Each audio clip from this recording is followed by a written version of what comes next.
Black Death. The Black Death was a bubonic plague pandemic that occurred in Europe from 1346 to 1353. It was one of the most fatal pandemics in human history. As many as 50 million people perished, perhaps 50% of Europe's 14th-century population. The disease is caused by the bacterium Yersinia pestis and spread by fleas and through the air.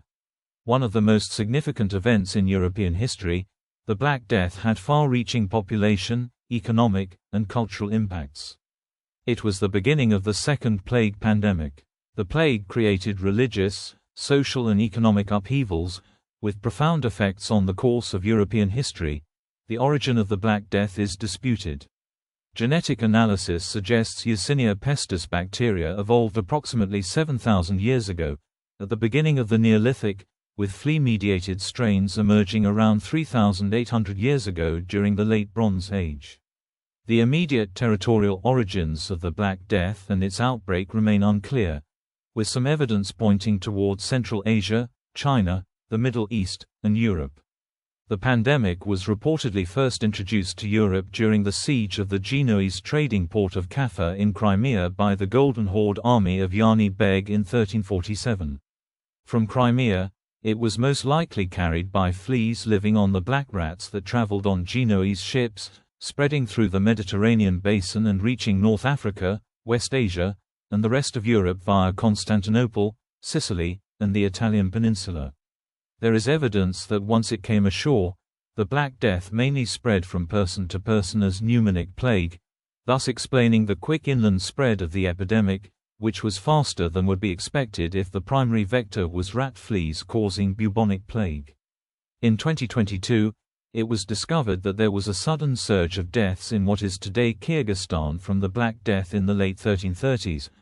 When combined with genetic evidence, this implies that the initial spread may not have been due to Mongol conquests in the 14th century, as previously speculated. The Black Death was the second great natural disaster to strike Europe during the late Middle Ages, the first one being the Great Famine of 1315 to 1317, and is estimated to have killed 30% to 60% of the European population, as well as approximately 33% of the population of the Middle East. There were further outbreaks throughout the late Middle Ages and, also due to other contributing factors, the crisis of the late Middle Ages. The European population did not regain its 14th century level until the 16th century. Outbreaks of the plague recurred around the world until the early 19th century. Names. European writers contemporary with the plague described the disease in Latin as pestis or pestilentia, pestilence, epidemia, epidemic, mortalitas, mortality. In English prior to the 18th century, the event was called the pestilence, or Great Pestilence, the plague, or the Great Death. Subsequent to the pandemic, the Fursa Moraine, First Murren, or First Pestilence, was applied, to distinguish the mid-14th century phenomenon from other infectious diseases and epidemics of plague. The 1347 pandemic plague was not referred to specifically as black in the time of occurrence in any European language, though the expression Black Death had occasionally been applied to fatal disease beforehand. Black Death was not used to describe the plague pandemic in English until the 1750s. The term is first attested in 1755, where it translated Danish, Den sort dod, lit. The Black Death. This expression as a proper name for the pandemic had been popularized by Swedish and Danish chroniclers in the 15th and early 16th centuries, and in the 16th and 17th centuries was transferred to other languages as a calque, Icelandic, Svarti Daui, German, Der Schwarztod, and French, Le Mort Noir. Previously, most European languages had named the pandemic a variant or calque of the Latin, Magna Mortalitas, lit. Great Death. The phrase, Black Death, describing death as black, is very old. Homer used it in the Odyssey to describe the monstrous Scylla, with her mouths full of black death, ancient Greek, pleoi melanos thanotoio, Romanized, pleoi melanos thanotoio.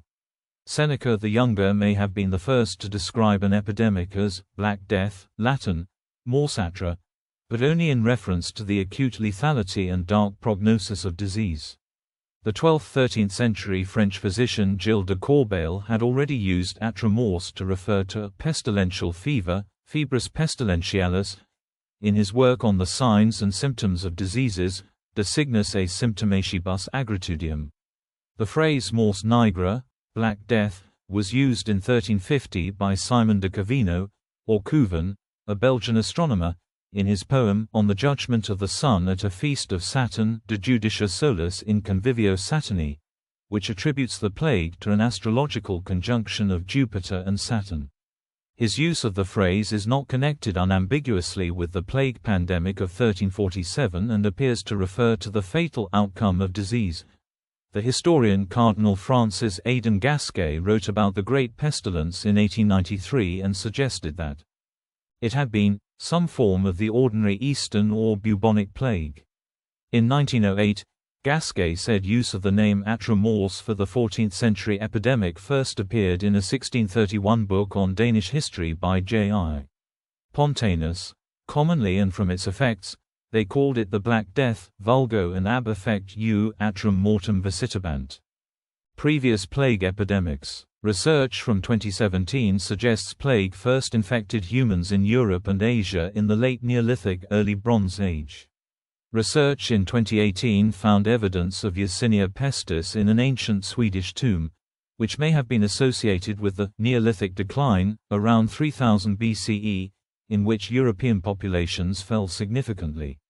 This Y. pestis may have been different from more modern types, with bubonic plague transmissible by fleas first known from Bronze Age remains near Samara.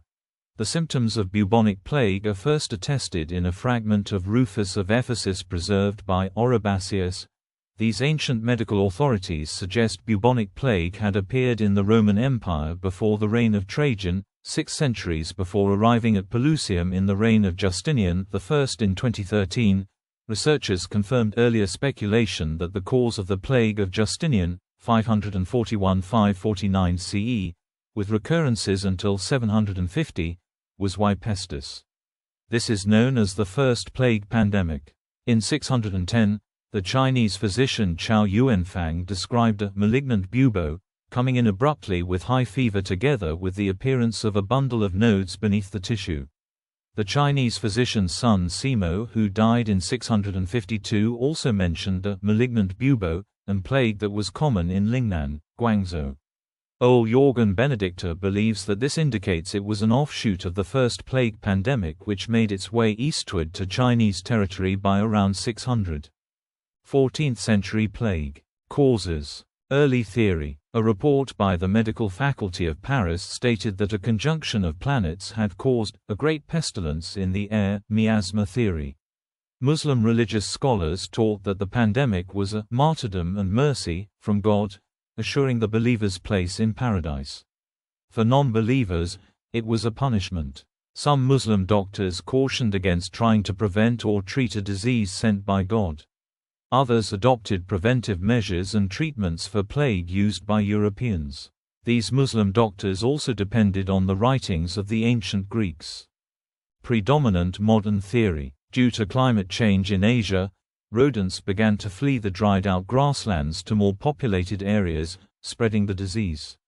The plague disease, caused by the bacterium Yersinia pestis, is enzootic, commonly present in populations of fleas carried by ground rodents, including marmots, in various areas, including Central Asia, Kurdistan, West Asia, North India, Uganda, and the western United States.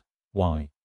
pestis was discovered by Alexandre Yersin, a pupil of Louis Pasteur, during an epidemic of bubonic plague in Hong Kong in 1894. Yersin also proved this bacterium was present in rodents and suggested the rat was the main vehicle of transmission. The mechanism by which Y. pestis is usually transmitted was established in 1898 by Paul Louis Simond and was found to involve the bites of fleas whose midgets had become obstructed by replicating Y. pestis several days after feeding on an infected host. This blockage starves the fleas, drives them to aggressive feeding behavior, and causes them to try to clear the blockage via regurgitation, resulting in thousands of plague bacteria flushing into the feeding site and infecting the host. The bubonic plague mechanism was also dependent on two populations of rodents, one resistant to the disease, which act as hosts, keeping the disease endemic, and a second that lacks resistance. When the second population dies, the fleas move on to other hosts, including people, thus creating a human epidemic. DNA evidence. Definitive confirmation of the role of Y. pestis arrived in 2010 with a publication in PLOS Pathogens by Henscher et al. They assessed the presence of DNA, RNA with polymerase chain reaction (PCR) techniques for Y. pestis from the tooth sockets in human skeletons from mass graves in northern, central and southern Europe that were associated archaeologically with the Black Death and subsequent resurgences. The authors concluded that this new research, together with prior analyses from the south of France and Germany, ends the debate about the cause of the Black Death, and unambiguously demonstrates that Y. pestis was the causative agent of the epidemic plague that devastated Europe during the Middle Ages. In 2011, these results were further confirmed with genetic evidence derived from Black Death victims in the East Smithfield burial site in England. Schoenemann et al. Concluded in 2011 that the Black Death in medieval Europe was caused by a variant of Y. pestis that may no longer exist. Later in 2011, Boss et al. Reported in Nature the first draft genome of Y. pestis from plague victims from the same East Smithfield cemetery and indicated that the strain that caused the Black Death is ancestral to most modern strains of Y. pestis. Later genomic papers have further confirmed the phylogenetic placement of the Y. pestis strain responsible for the Black Death as both the ancestor of later plague epidemics, including the Third Plague Pandemic, and the descendant of the strain responsible for the Plague of Justinian. In addition, plague genomes from prehistory have been recovered. DNA taken from 25 skeletons from 14th-century London showed that plague is a strain of Y. pestis almost identical to that which hit Madagascar in 2013. Further DNA evidence also proves the role of Y. pestis and traces the source to the Tian Shan Mountains in Kyrgyzstan. Alternative explanations. Researchers are hampered by a lack of reliable statistics from this period. Most work has been done on the spread of the disease in England, where estimates of overall population at the start of the plague vary by over 100%, as no census was undertaken in England between the time of publication of the Domesday Book of 1086 and the poll tax of the year 1377. Estimates of plague victims are usually extrapolated from figures for the clergy. Mathematical modeling is used to match the spreading patterns and the means of transmission. In 2018, researchers suggested an alternative model in which the disease was spread from human fleas and body lice to other people. The second model claims to better fit the trends of the plague's death toll, as the rat-flea-human hypothesis would have produced a delayed but very high spike in deaths, contradicting historical death data. Lars Wallow argued that these authors take it for granted that Simon's infection model, black rat right-pointing arrow rat flea right-pointing arrow human, which was developed to explain the spread of plague in India, is the only way an epidemic of Yersinia pestis infection could spread. Similarly, Monica Green has argued that greater attention is needed to the range of, especially non-commensal, animals that might be involved in the transmission of plague. Archaeologist Barney Sloan has argued that there is insufficient evidence of the extinction of numerous rats in the archaeological record of the medieval waterfront in London, and that the disease spread too quickly to support the thesis that Y. pestis was spread from fleas on rats. He argues that transmission must have been person to person.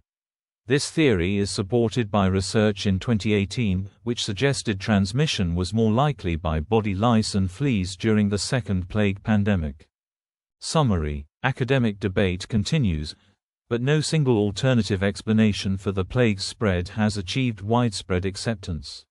Many scholars arguing for Y. pestis as the major agent of the pandemic suggest that its extent and symptoms can be explained by a combination of bubonic plague with other diseases, including typhus, smallpox, and respiratory infections. In addition to the bubonic infection, others point to additional septicemic and pneumonic forms of plague, which lengthen the duration of outbreaks throughout the seasons and help account for its high mortality rate and additional recorded symptoms. In 2014, Public Health England announced the results of an examination of 25 bodies exhumed in the Clerkenwell area of London, as well as of wills registered in London during the period, which supported the Pneumonic hypothesis. Currently, while osteoarchaeologists have conclusively verified the presence of Y. pestis bacteria in burial sites across northern Europe through examination of bones and dental pulp, no other epidemic pathogen has been discovered to bolster the alternative explanations. Transmission. Lack of hygiene. The importance of hygiene was not recognized until the 19th century and the germ theory of disease. Until then, streets were usually unhygienic, with live animals and human parasites facilitating the spread of transmissible disease. By the early 14th century, so much filth had collected inside urban Europe that French and Italian cities were naming streets after human waste. In medieval Paris, several street names were inspired by merde, the French word for shit. There were Rue Merde, Rue Merdelet, Rue Merdison, Rue des Merdens and Rue Merdière, as well as a Rue du Pipi. Pigs, cattle, chickens, geese, goats and horses roamed the streets of medieval London and Paris. Medieval homeowners were supposed to police their house fronts, including removing animal dung, but most urbanites were careless. William E. Cosner, a resident of the London suburb of Farringdon Without, received a complaint alleging that men could not pass for the stink, horse dung and horse piss. One irate Londoner complained that the runoff from the local slaughterhouse had made his garden stinking and putrid, while another charged that the blood from slain animals flooded nearby streets and lanes, making a foul corruption and abominable sight to all dwelling near. In much of medieval Europe, sanitation legislation consisted of an ordinance requiring homeowners to shout, "Look out below," 3 times before dumping a full chamber pot into the street. Early Christians considered bathing a temptation. With this danger in mind, Saint Benedict declared, "To those who are well, and especially to the young, bathing shall seldom be permitted." Saint Agnes took the injunction to heart and died without ever bathing. Territorial origins. According to a team of medical geneticists led by Mark Ackman, Yersinia pestis evolved in or near China, over 2,600 years ago. Later research by a team led by Galina Erishenko placed its origins more specifically in the Tian Shan Mountains on the border between Kyrgyzstan and China.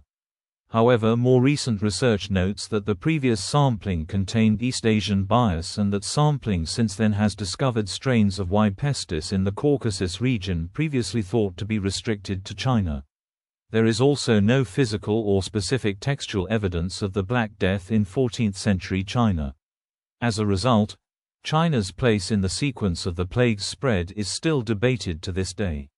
According to Charles Creighton, records of epidemics in 14th century China suggest nothing more than typhus, and major Chinese outbreaks of epidemic disease post-date the European epidemic by several years. The earliest Chinese descriptions of the bubonic plague do not appear until the 1640s. Nestorian gravesites dating from 1338 to 1339 near Issyk Kul have inscriptions referring to plague, which has led some historians and epidemiologists to think they mark the outbreak of the epidemic. This is supported by recent direct findings of Y. pestis DNA in teeth samples from graves in the area with inscriptions referring to pestilence as the cause of death. Epidemics killed an estimated 25 million across Asia during the 15 years before the Black Death reached Constantinople in 1347. The evidence does not suggest, at least at present, that these mortality crises were caused by plague. Although some scholars, including McNeill and Cow, see the 1333 outbreak as a prelude to the outbreaks in Europe from the late 1340s to the early 1350s, scholars of the Yuan and Ming periods remain skeptical about such an interpretation. Nonetheless, the remarkably high mortality rates during the Datong mortality should discourage us from rejecting the possibility of localized, regional outbreaks of plague in different parts of China, albeit differing in scale from, and unrelated to, the pandemic mortality of the Black Death. What we lack is any indication of a plague pandemic that engulfed vast territories of the Yuan Empire and later moved into Western Eurasia through Central Asia. According to John Norris, Evidence from Issyk-Kul indicates a small sporadic outbreak characteristic of transmission from rodents to humans with no wide-scale impact. According to Ackman, the dating of the plague suggests that it was not carried along the Silk Road, and its widespread appearance in that region probably postdates the European outbreak. Additionally, the Silk Road had already been heavily disrupted before the spread of the Black Death. Western and Middle Eastern traders found it difficult to trade on the Silk Road by 1325 and impossible by 1340, making its role in the spread of plague less likely. There are no records of the symptoms of the Black Death from Mongol sources or writings from travelers east of the Black Sea prior to the Crimean outbreak in 1346. Others still favor an origin in China. The theory of Chinese origin implicates the Silk Road, the disease possibly spreading alongside Mongol armies and traders, or possibly arriving via ship. However, this theory is still contested. It is speculated that rats aboard Zheng He's ships in the 15th century may have carried the plague to Southeast Asia, India, and Africa. Research on the Delhi Sultanate and the Yuan dynasty shows no evidence of any serious epidemic in 14th century India and no specific evidence of plague in 14th century China, suggesting that the Black Death may not have reached these regions. Ole Benedicta argues that since the first clear reports of the Black Death come from Kaffa, the Black Death most likely originated in the nearby plague focus on the northwestern shore of the Caspian Sea. Demographic historians estimate that China's population fell by at least 15%, and perhaps as much as a third, between 1340 and 1370. This population loss coincided with the Black Death that ravaged Europe and much of the Islamic world in 1347–52. However, there is a conspicuous lack of evidence for pandemic disease on the scale of the Black Death in China at this time. War and famine, and the diseases that typically accompanied them, probably were the main causes of mortality in the final decades of Mongol rule. Monica Green suggests that other parts of Eurasia outside the West do not contain the same evidence of the Black Death, because there were actually 4 strains of Yersinia pestis that became predominant in different parts of the world. Mongol records of illness such as food poisoning may have been referring to the Black Death. Another theory is that the plague originated near Europe and cycled through the Mediterranean, northern Europe and Russia before making its way to China.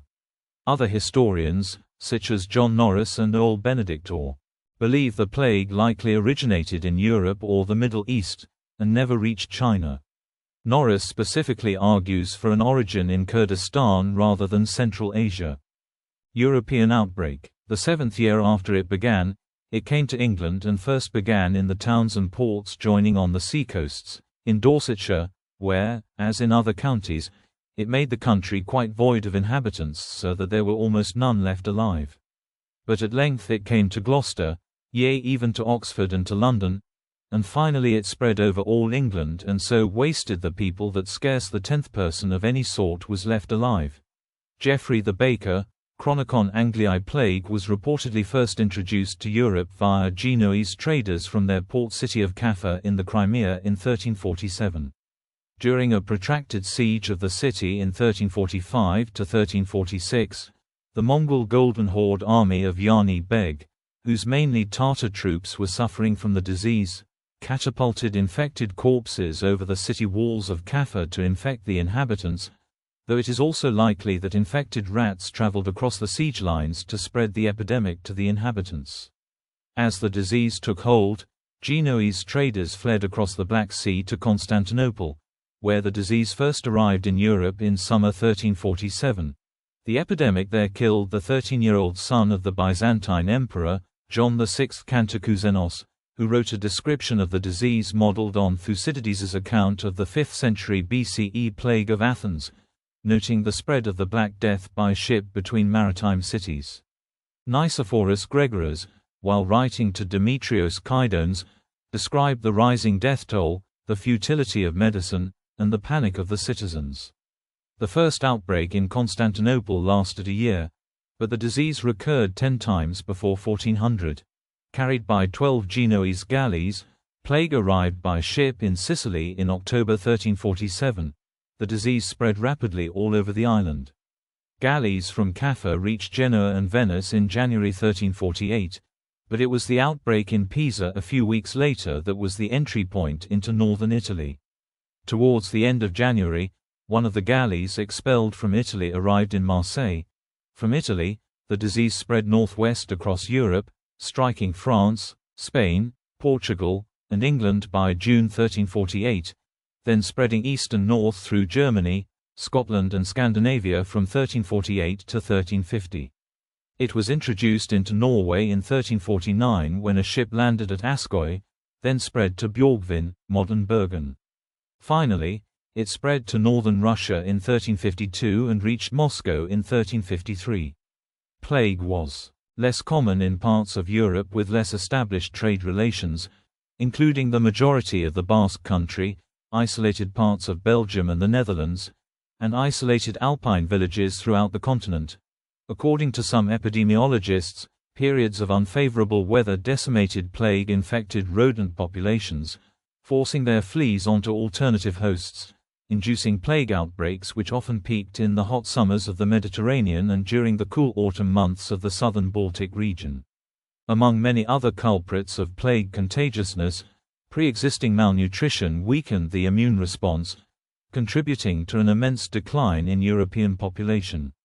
West Asian and North African outbreak. The disease struck various regions in the Middle East and North Africa during the pandemic, leading to serious depopulation and permanent change in both economic and social structures. By autumn 1347, plague had reached Alexandria in Egypt, transmitted by sea from Constantinople via a single merchant ship carrying slaves. By late summer 1348, it reached Cairo, capital of the Mamluk Sultanate, cultural center of the Islamic world, and the largest city in the Mediterranean basin. The Bahriya child Sultan and Nazir Hassan fled and more than a third of the 600,000 residents died. The Nile was choked with corpses despite Cairo having a medieval hospital, the late 13th century Bimaristan of the Kalawan complex. The historian al-Makrizi described the abundant work for grave diggers and practitioners of funeral rites. Plague recurred in Cairo more than 50 times over the following 1.5 centuries. During 1347, the disease traveled eastward to Gaza by April. By July it had reached Damascus, and in October plague had broken out in Aleppo. That year, in the territory of modern Lebanon, Syria, Israel, and Palestine, the cities of Ascalon, Acre, Jerusalem, Sidon, and Homs were all infected. In 1348 to 1349, the disease reached Antioch. The city's residents fled to the north, but most of them ended up dying during the journey. Within 2 years, the plague had spread throughout the Islamic world, from Arabia across North Africa. The pandemic spread westwards from Alexandria along the African coast, while in April 1348 Tunis was infected by a ship from Sicily. Tunis was then under attack by an army from Morocco. This army dispersed in 1348 and brought the contagion with them to Morocco, whose epidemic may also have been seeded from the Islamic city of Almeria in Al-Andalus. Mecca became infected in 1348 by pilgrims performing the Hajj.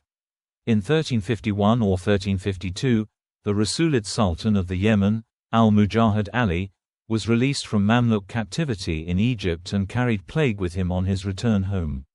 During 1349, records show the city of Mosul suffered a massive epidemic, and the city of Baghdad experienced a second round of the disease.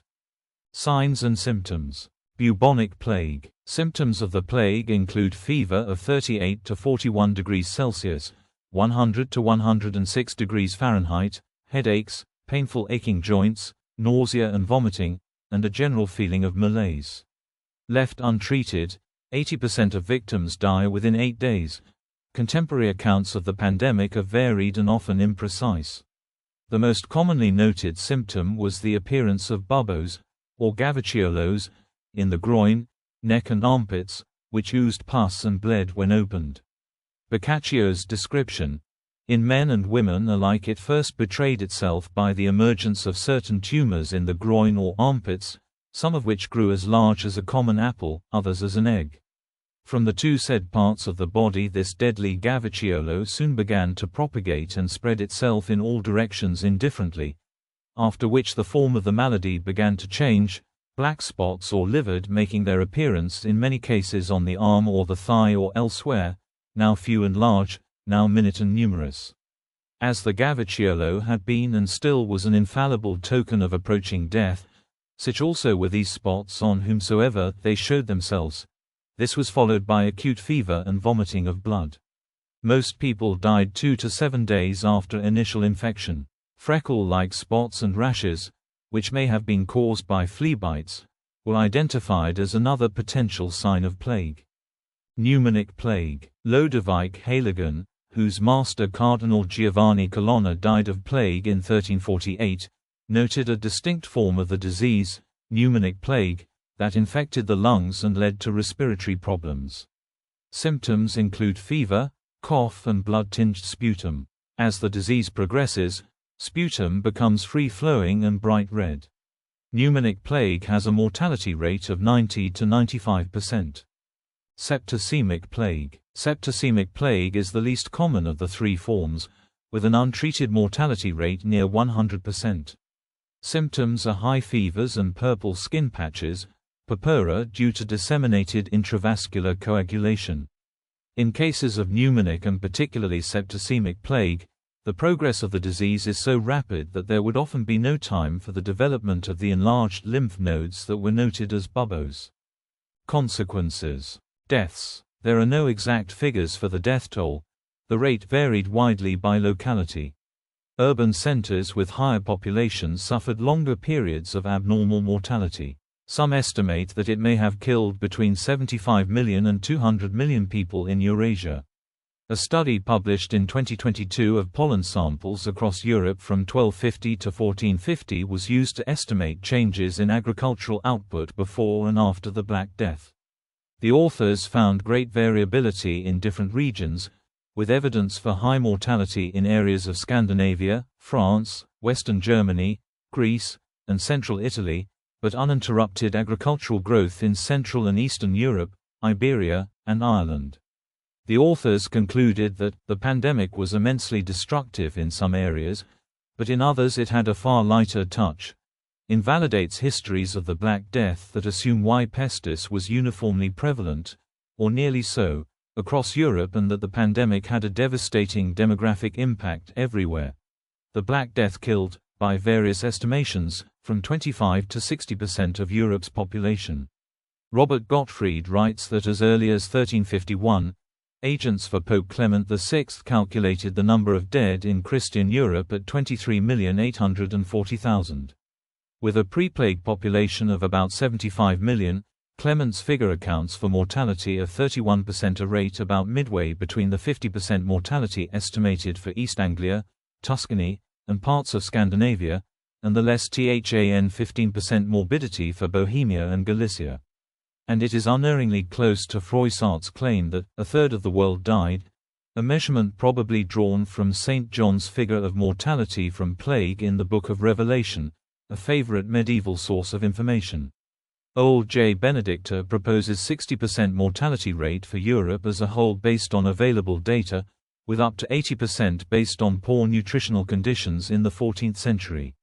According to medieval historian Philip Dailida, it is likely that over 4 years, 45 to 50% of the European population died of plague. The overwhelming number of deaths in Europe sometimes made mass burials necessary, and some sites had hundreds or thousands of bodies. The mass burial sites that have been excavated have allowed archaeologists to continue interpreting and defining the biological, sociological, historical, and anthropological implications of the Black Death.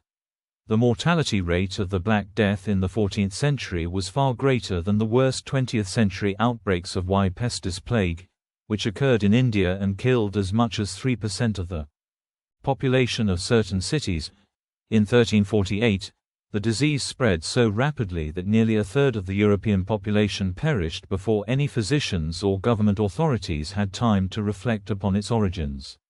In crowded cities, it was not uncommon for as much as 50% of the population to die.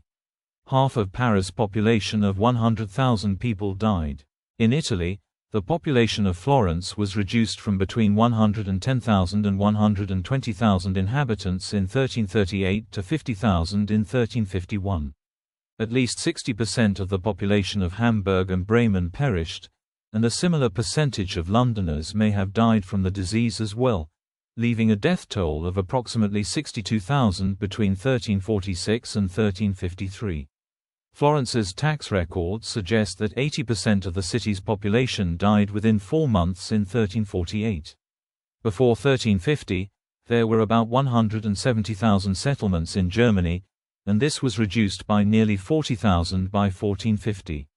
The disease bypassed some areas, with the most isolated areas being less vulnerable to contagion. Plague did not appear in Flanders until the turn of the 15th century, and the impact was less severe on the populations of Hainaut, Finland, northern Germany, and areas of Poland. Monks, nuns, and priests were especially hard hit since they cared for people ill with the plague.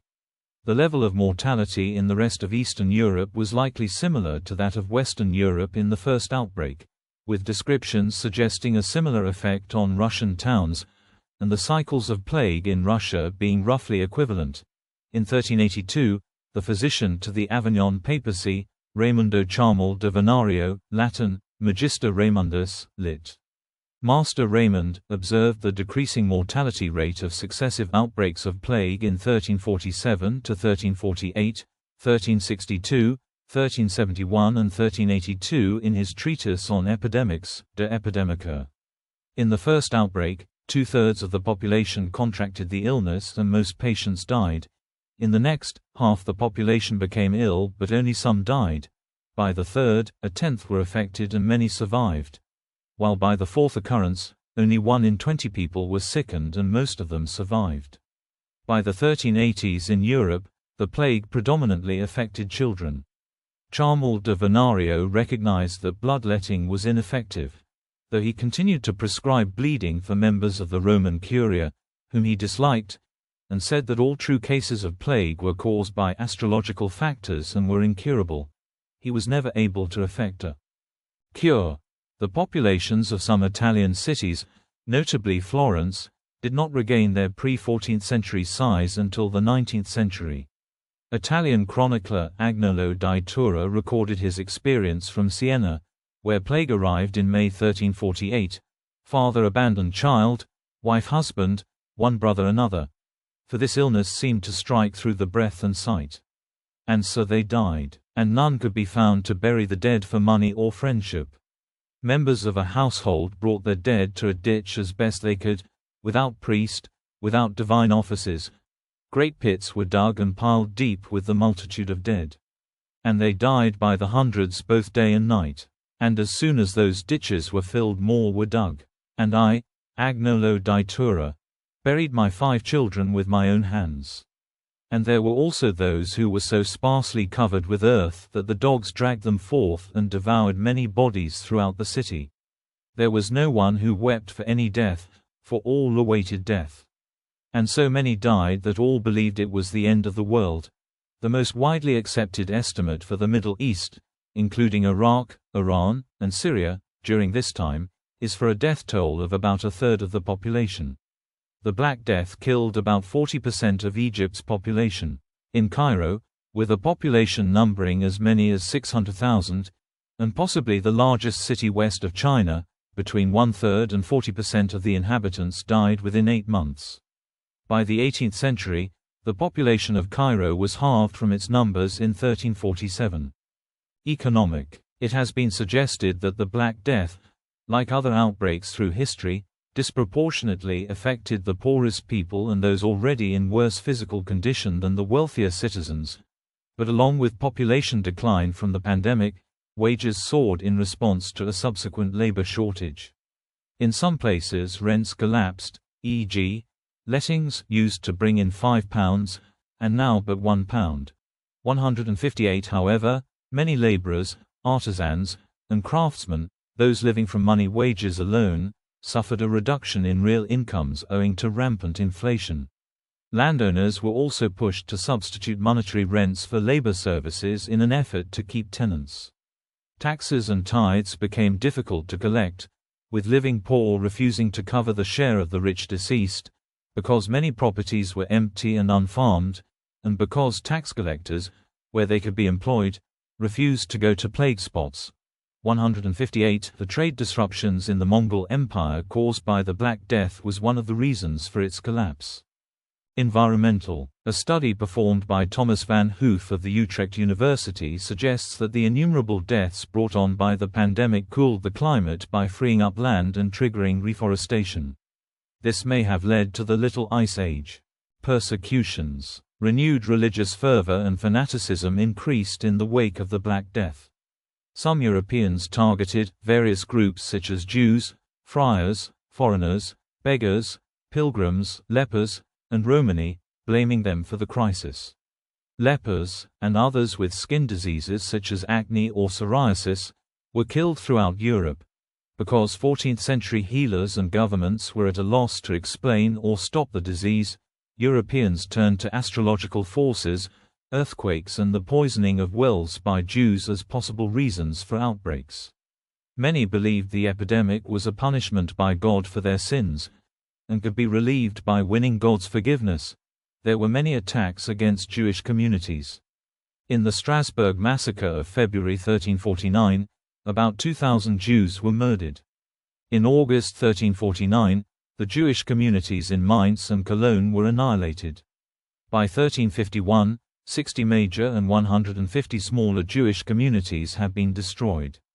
During this period, many Jews relocated to Poland, where they received a welcome from King Casimir the Great. Social. One theory that has been advanced is that the Black Death's devastation of Florence, between 1348 and 1350, resulted in a shift in the worldview of people in 14th-century Italy that ultimately led to the Renaissance. Italy was particularly badly hit by the pandemic, and the resulting familiarity with death may have caused thinkers to dwell more on their lives on earth, rather than on spirituality and the afterlife. It has also been argued that the Black Death prompted a new wave of piety, manifested in the sponsorship of religious works of art. This does not fully explain why the Renaissance occurred in Italy in the 14th century. The Renaissance's emergence was most likely the result of the complex interaction of the above factors, in combination with an influx of Greek scholars after the fall of the Byzantine Empire. As a result of the drastic reduction in the populace, the value of the working class increased, and commoners came to enjoy more freedom. To answer the increased need for labor, workers traveled in search of the most favorable position economically. Prior to the emergence of the Black Death, the continent was considered a feudalistic society, composed of fiefs and city-states frequently managed by the Catholic Church. The pandemic completely restructured both religion and political forces. Survivors began to turn to other forms of spirituality and the power dynamics of the fiefs and city-states crumbled. The survivors of the pandemic found not only that the prices of food were lower, but also that lands were more abundant, and many of them inherited property from their dead relatives, and this probably contributed to the destabilization of feudalism. The word quarantine has its roots in this period, though the practice of isolating people to prevent the spread of disease is older. In the city-state of Ragusa, modern Dubrovnik, Croatia, a 30-day isolation period was implemented in 1377 for new arrivals to the city from plague-affected areas. The isolation period was later extended to 40 days, and given the name quarantino, from the Italian word for 40, all institutions were affected. Smaller monasteries and convents became unviable and closed. Up to half parish churches lost their priest, apart from the parishioners. Religious sensibilities changed. Looking back into the past, the history of the Church during the Middle Ages in England appears one continuous and stately progress. It is much nearer to the truth to say that in 1351, the whole ecclesiastical system was wholly disorganized, or, indeed, more than half ruined, and that everything had to be built up anew. To secure the most necessary public ministrations of the rites of religion, the most inadequately prepared subjects had to be accepted, and even these could be obtained only in insufficient numbers. The immediate effect on the people was a religious paralysis. Instead of turning men to God, the scourge turned them to despair. In time the religious sense and feeling revived, but in many respects it took a new tone, and its manifestations ran in new channels characterized by a devotional and more self-reflective cast than previously. The new religious spirit found outward expression in the multitude of guilds which sprang into existence at this time, in the remarkable and almost, as it may seem to some, extravagant development of certain pious practices, in the singular spread of a more personal devotion to the Blessed Sacrament, to the Blessed Virgin, to the Five Wounds, to the Holy Name, and other such manifestations of a more tender or more familiar piety.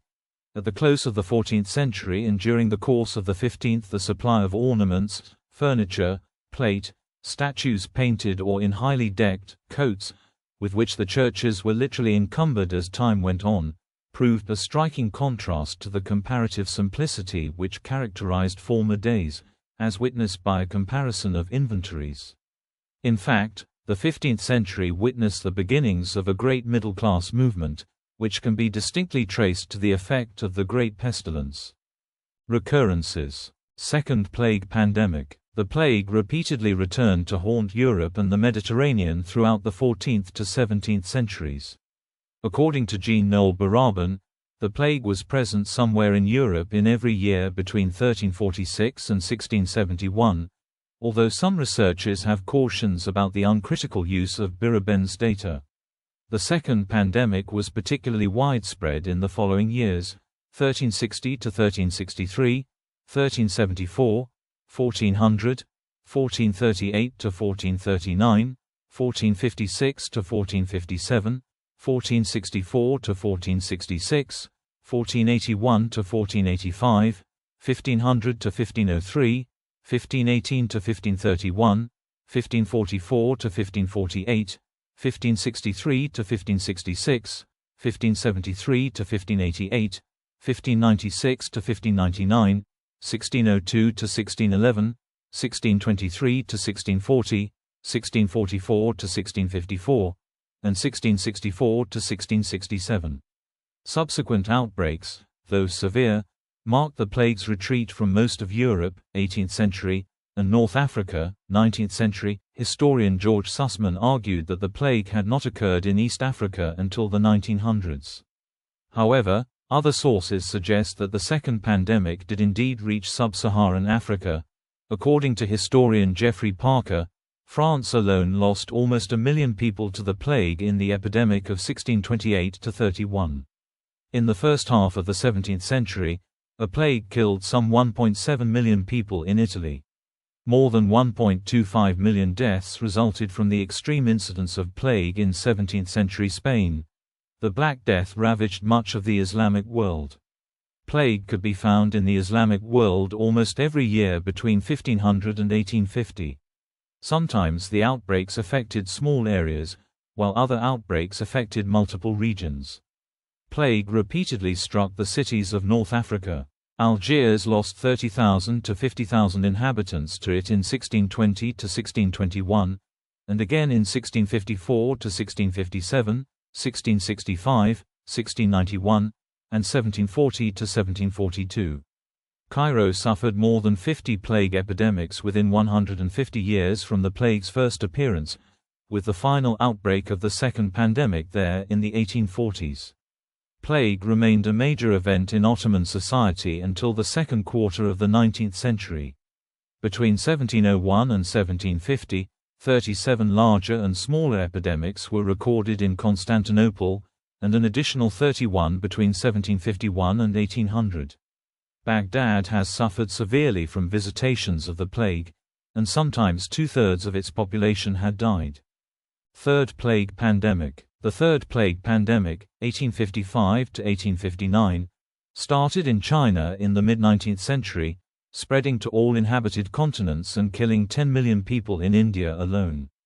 The investigation of the pathogen that caused the 19th-century plague was begun by teams of scientists who visited Hong Kong in 1894, among whom was the French-Swiss bacteriologist Alexandre Yersin, for whom the pathogen was named. 12 plague outbreaks in Australia between 1900 and 1925 resulted in over 1,000 deaths, chiefly in Sydney. This led to the establishment of a public health department there which undertook some leading-edge research on plague transmission from rat fleas to humans via the Bacillus yersinia pestis. The first North American plague epidemic was the San Francisco Plague of 1900 to 1904, followed by another outbreak in 1907–1908. Modern treatment methods include insecticides, the use of antibiotics, and a plague vaccine. It is feared that the plague bacterium could develop drug resistance and again become a major health threat. One case of a drug-resistant form of the bacterium was found in Madagascar in 1995. Another outbreak in Madagascar was reported in November 2014. In October 2017, the deadliest outbreak of the plague in modern times hit Madagascar, killing 170 people and infecting thousands.